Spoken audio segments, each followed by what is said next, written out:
Hey les Phoenixous, ici le Phoenix, en chair et en plume. Aujourd'hui, retour sur un tout nouveau titre qui s'intitule Mother Parasite.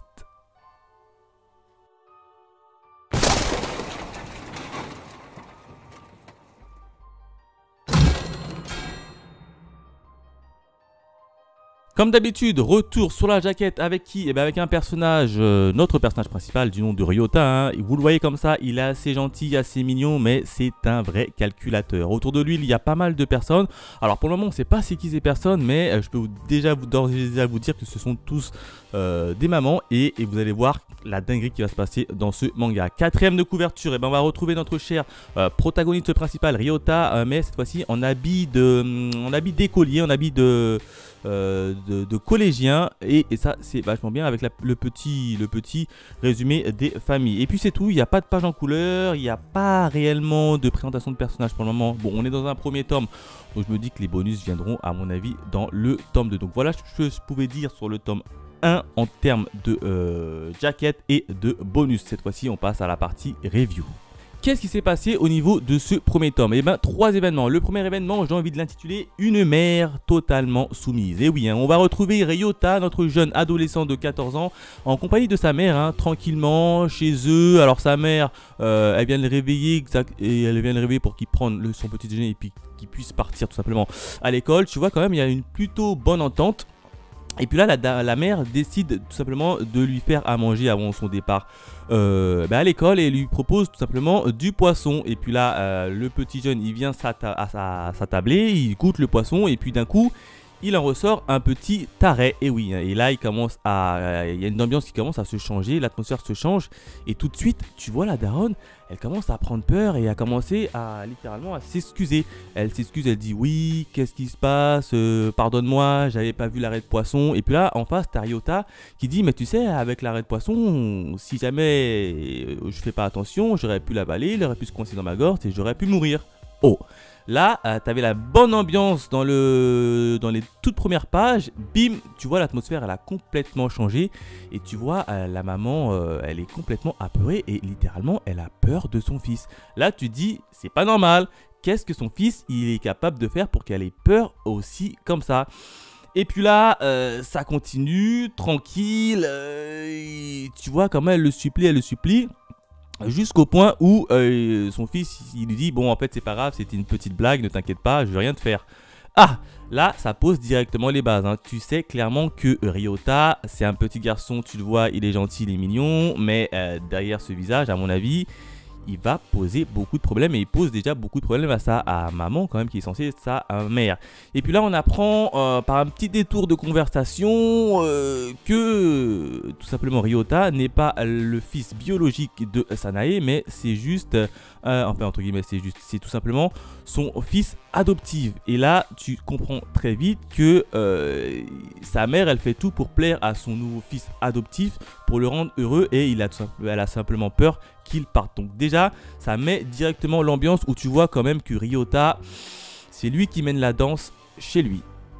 Le deuxième événement, j'ai envie de l'intituler Une mère trop envahissante. Et oui, on va quitter un peu la famille un peu Sanae et Ryota pour aller dans une nouvelle famille un peu similaire à celle qu'on a vue précédemment. Sauf que là, on va tomber sur une mère qui est très envahissante.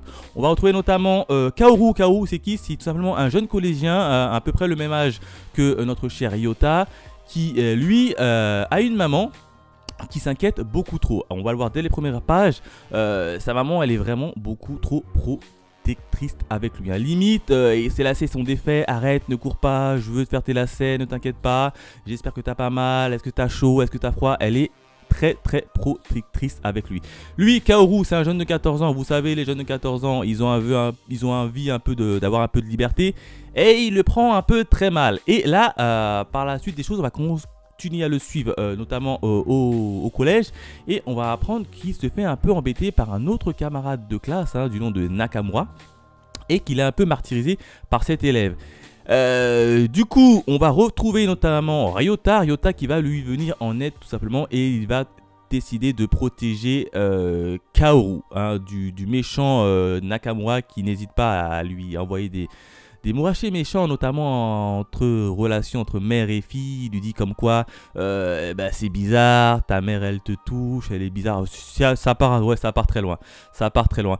Et puis là, t'as Ryota qui va intercepter le jeu tout simplement de Nakamura et puis il va le renvoyer contre lui et ensuite il va lui lancer quand même un méchant regard. Là tu te dis quand même Ryota il fait quand même peur, hein. Il fait quand même peur à sa mère adoptive, hein, Sanae, et là il arrive quand même à plutôt bien maîtriser l'élève qui est un peu le plus turbulent de la classe, le plus méchant, le plus costaud quoi. Et ben là il arrive quand même à retourner la situation contre lui et à le faire d'une manière un peu il lui a mis quand même un petit coup de pression, hein, rien que par son regard ou même par la main. À un moment donné, il lui attrape le bras et puis il lui force à lui lâcher. Là, tu te dis quand même, le petit bougre, tu le vois comme ça, il m'a l'air un peu tout maigrichon, mais il cache très bien son jeu. Par la suite des choses, Ryota et son nouveau pote qui s'est fait Kaoru décident de rentrer ensemble chez eux et il va faire la rencontre de la mère de Kaoru. Dans un premier temps, la mère de Kaoru elle est très inquiète comme d'habitude. Elle va venir, elle va foncer, elle va littéralement pousser Ryota sur le côté, elle va dire pousse-toi de là, moi tout ce que je veux c'est voir mon fils. Et puis comme d'habitude la mère de Kaoru elle dit que ça va bien, t'as passé une bonne journée, t'es extrêmement très protectrice. Ça embête un peu Kaoru qui se sent un peu gêné et puis là la mère de Kaoru elle se retourne et dit tiens je t'avais pas vu, t'es là depuis longtemps. Et puis là t'as Ryota qui commence à discuter avec sa mère et qui va tout simplement se faire inviter, même il va forcer l'invitation chez lui. Il va tout simplement prétexter de vouloir prêter son livre à Kaoru, tout simplement pour s'immiscer dans la famille. Et là, il va commencer à parler avec la mère. Et là, j'ai trouvé que c'était bizarre quand même la discussion, c'était assez malsain. T'as la mère quand même de Kaoru qui commence à tout déballer sur elle et la relation qu'elle entretient notamment avec Kaoru. Elle lui dit voilà, c'est Kaoru, c'est mon fils. Et puis là, par la discussion qu'ils ont entre eux, on comprend tout simplement que Kaoru, hein, le petit-fils, il est né prématurément. Et du coup, sa daronne, elle s'inquiète pour lui parce qu'elle le trouve très fragile. Et puis là, tu comprends un peu pourquoi est-ce que Rika, hein, qui est la mère de Kaoru, est très protectrice avec son fils puisqu'il est né prématurément, donc elle a peur, elle a toujours peur qu'il se blesse, etc., etc. Là, ça peut se comprendre. Et puis là, tu vois que Ryota, il écoute attentivement, il dit ouais, ça a l'air cool, ça a l'air sympa. Et je sais pas, il a un truc derrière la tête. Il commence à le complimenter, etc. Et puis la mère de Kaoru, elle accepte les compliments. Et là, tu te dis quand même, il y a deux individus. Tu as d'un côté Ryota qui parle très bien pour son âge, hein, 14 ans, il lui envoie des belles compliments, etc. Au début, je pensais qu'il voulait tout simplement la gérer. Hein. Je me suis dit, tiens, il a un penchant pour les mamans d'autres familles. Alors, je me suis dit ça. Mais au fur et à mesure, tu te dis, il y a un truc qui cloche, il cherche un truc, mais on ne sait pas encore quoi, qu'est-ce qu'il cherche. De l'autre côté, tu as quand même Rika, qui est censée être la mère, qui est très protectrice avec Kaoru, qui dit quand même c'est une mère qui manque cruellement de confiance en elle. Dès qu'elle entend un compliment, elle commence à devenir toute rouge. Tu te dis, waouh, qu'est-ce qui va se passer? Où est-ce qu'il va tout simplement s'en aller? Et puis là il va tout simplement réussir également à se faire littéralement bien voir de la mère de Rika, puisque là on comprend très vite qu'il y a un petit plan derrière la tête. Le troisième événement, j'ai envie de l'intituler un plan machiavélique. Et oui, hein, on connaît enfin le plan de Ryota, le petit jeune de 14 ans. On sait pourquoi est-ce qu'il s'est immiscé comme ça dans la vie de Rika et de Kaoru. Il veut tout simplement prendre la place de Kaoru. Il veut une nouvelle mère. Et oui, hein, je vous rappelle que Ryota, c'est un enfant adopté. Et a priori, hein, d'après les dires de sa mère adoptive, il a changé plusieurs fois de famille. Et là, clairement, il veut la mère de Kaoru. Pourquoi? Eh bien, tout simplement parce qu'il a vu entre, d'un côté, on a Rika et sa mère, et de l'autre côté, on a Kaoru. Il voit quand même, il y a une fusion assez passionnelle chez eux. Puisque lui, il n'a jamais connu sa mère, et donc il se dit, c'est bizarre, j'ai jamais connu ma mère. Et il voudrait un peu goûter à ce nouveau délice, on va dire. Puisque d'un côté, on a quand même une famille qui est recomposée. lui, c'est pas réellement sa mère. Bon, même si sa mère, Sanae, l'aime comme si c'était son propre enfant, c'est pas la même chose. Il ressent pas les mêmes sentiments. Alors que quand il voit ça en face avec une mère, Rika, et son fils biologique, Kaoru, il voit quand même l'inquiétude réelle que sa mère a pour Kaoru. Et lui, tout simplement, il veut vivre la même chose que cette famille-là. Et donc, il a entrepris un plan machiavélique. C'est tout simplement d'écarter tranquillement Kaoru, de prendre sa place pour que Rika devienne sa nouvelle mère. Donc, son plan, il est complètement fou furieux. Et pour ça, il n'a pas hésité à mettre en place des plans machiavéliques. Hein. Il commence déjà à vouloir rentrer et à s'immiscer dans la vie de Rika et quitte à passer un peu plus de temps chez eux. On l'a vu, hein, il s'est un peu forcé. Il a forcé la main tout simplement à Kaoru pour l'invitation, hein, notamment lors de l'épisode du curry. Il s'est un peu forcé pour qu'il soit invité à manger du curry dans l'appartement de Rika. Il a prétexté également le fait qu'il devait prêter un livre à Kaoru pour pouvoir s'immiscer un peu plus dans la vie de Rika pour qu'il rentre chez lui. Donc le gars, c'est un fou furieux. Il n'hésite pas à complimenter Rika, hein, la mère de Kaoru. Et vous le savez que Rika, c'est une mère qui en manque littéralement de confiance en soi. Donc dès qu'elle entend un compliment que c'est une bonne mère, etc., elle commence à devenir toute rouge, limite à suffoquer. Et évidemment, il va réussir à se faire accepter assez facilement par la mère de Rika. Et oui, hein, et ça il l'a très bien compris, Ryota. Il s'est dit entre Rika et Kaoru, il y a une fusion entre les deux magnifique. Donc je vais tout faire pour être ami avec Kaoru pour pouvoir m'attirer les faveurs de sa mère Rika. Et ça a fonctionné. Ça a parfaitement fonctionné. Là, franchement, il n'y a rien à dire. Il n'y a rien à dire.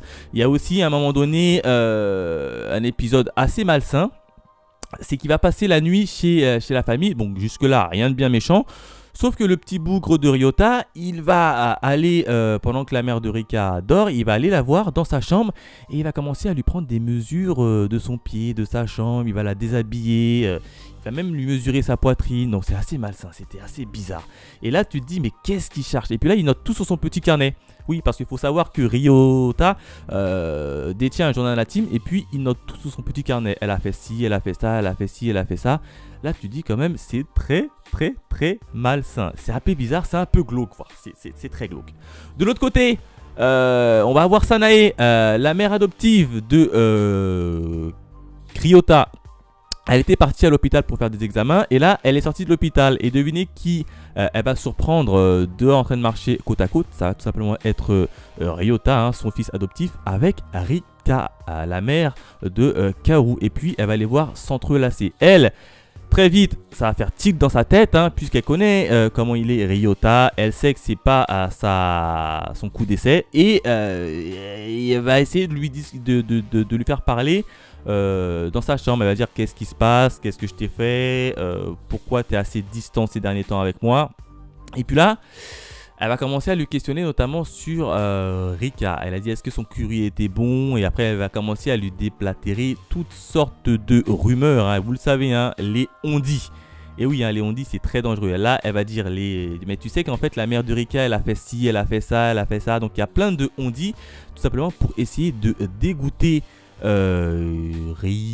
Ryota et devoir le retrouver pour qu'elle revienne vers lui. Manque de peau, ça va échouer. Ça va échouer puisque tout simplement Ryota, je pense qu'il a vu la petite supercherie et il va littéralement changer de sujet. Il va lui demander à Sanae si elle pouvait l'allaiter. Là, Sanae, elle va dire mais qu'est-ce qui te prend? Comment ça se fait? Mais tu sais que j'ai pas de lait, je peux pas t'allaiter. En plus de ça, tu as 14 ans, c'est assez bizarre, c'est assez malsain. Et puis là, Ryota, il va lui faire un petit caprice. Il va lui dire oui, bah, puisque c'est comme ça, j'ai compris. Et puis là, vous le savez, comme Sanae, elle voit qu'elle commence à perdre de Ryota, elle perd de la valeur à ses yeux. Elle va tout simplement accepter. Et puis là, oui, c'est assez malsain, je vous le dis. Hein. T'as Ryota qui va commencer à téter sa mère Sanae à 14 ans. Donc c'est assez malsain, je vous le reconnais. C'était assez bizarre. Et puis là, Ryota va être un peu content. Il va dire ok, c'est nickel. Et puis il va partir. Mais au niveau de la tête de la mère de Sanae, ça tourne pas rond chez elle. Puisque clairement, il s'est dit, j'aurais peut-être pas dû quand même accepter ça, mais j'étais obligé pour pouvoir retrouver un peu les faveurs de Ryota. Donc clairement, on a clairement deux familles que tout oppose, hein. On a d'un côté une famille avec notamment Kaoru et Rika, où tu as une mère qui est très oppressante, qui laisse même pas respirer son fils et qui a une passion, enfin elle aime son fils du plus fond de son cœur. De l'autre côté, on a Ryota et sa mère Sanae qui aiment également son fils, mais vu que c'est pas sa mère biologique, on va dire que pour Ryota, c'est pas la même situation. Et lui, Ryota, il veut voir ce que ça fait d'avoir une mère biologique, d'être aimé et d'être étouffé comme ça. Donc c'est pour ça qu'il entreprend un plan un peu machiavélique. Et donc voilà à peu près comment se termine le premier tome.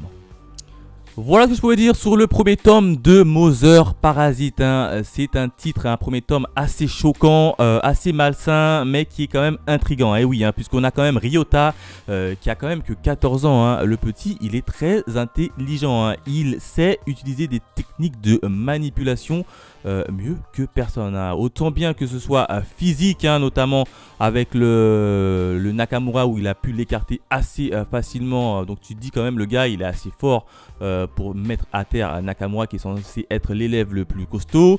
Il a une emprise folle sur sa mère Sanae qui cherche réellement la validation de son fils, hein, donc c'est assez bizarre et il arrive quand même à manipuler également par les sentiments, notamment la mère de Rika en la complimentant. Donc tu vois quand même le garçon, il a 14 ans, mais il est très intelligent et il sait manipuler les gens pour parvenir jusqu'à ses besoins. Donc ça, tu vois, c'est quand même assez intéressant. Pour le moment, on ne connaît pas encore le passé de Ryota, mais j'ai bien envie de savoir que sont devenus ses anciens mères adoptifs précédents, puisque dans le premier tome, on comprend qu'il a eu d'autres mères et qu'est-ce qu'ils sont devenus et comment ce qu'il a fait pour s'en débarrasser. Et enfin, qu'est-ce qu'il va devenir de Kaoru, hein, le fils biologique de Rika, puisque là, tu as quand même Ryota qui s'approche dangereusement de Rika, qui met en place ses pions, qui va littéralement lui voler sa maman. Il va lui voler sa maman et qu'est-ce qui va devenir